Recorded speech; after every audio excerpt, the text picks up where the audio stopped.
জাতীয়করণের দাবিতে স্বতন্ত্র ইবতেদায়ী মাদ্রাসা শিক্ষকদের বিক্ষোভ সমাবেশে লাঠিপেটা, কাঁদানে গ্যাসের শেল নিক্ষেপ ও জলকামান ব্যবহার করেছে পুলিশ।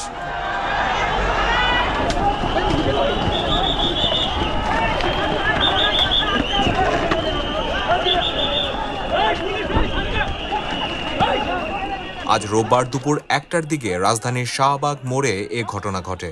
এতে কয়েকজন মাদ্রাসার শিক্ষক আহত হয়েছেন।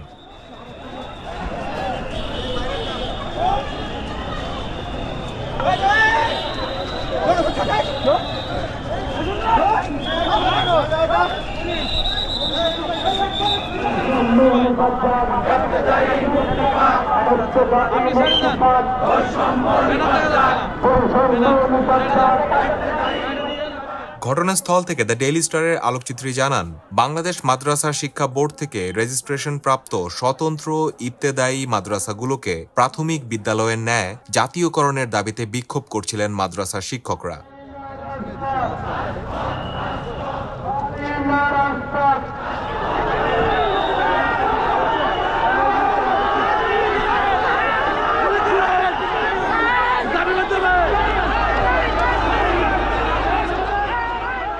দুপুরে তারা প্রধান উপদেষ্টার কার্যালয়ে স্মারকলিপি দিতে জাতীয় জাদুঘরের সামনে দেওয়া পুলিশের ব্যারিকেড ভেঙে সামনে আগাতে চাইলে তাদের লাঠিপেটা, কাঁদানে গ্যাসের শেল নিক্ষেপ ও জলকামান ব্যবহার করে ছত্রভঙ্গ করে দেয় পুলিশ।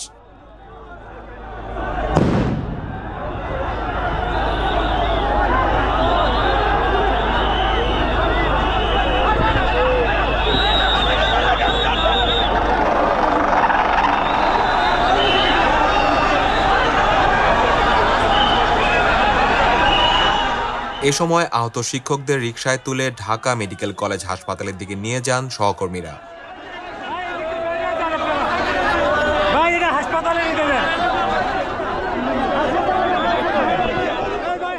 শাহবাগ থানার ভারপ্রাপ্ত কর্মকর্তা খালিদ মনসুর দ্য ডেইলি স্টারকে বলেন, তারা মিছিল নিয়ে প্রধান উপদেষ্টার কার্যালয়ে ঘেরাও করতে যাচ্ছিলেন। আমরা শাহবাগ মোড়ে তাদেরকে আটকে দিয়ে ছত্রভঙ্গ করে দিয়েছি। এরপর তারা চারুকলার সামনে অবস্থান নেয়।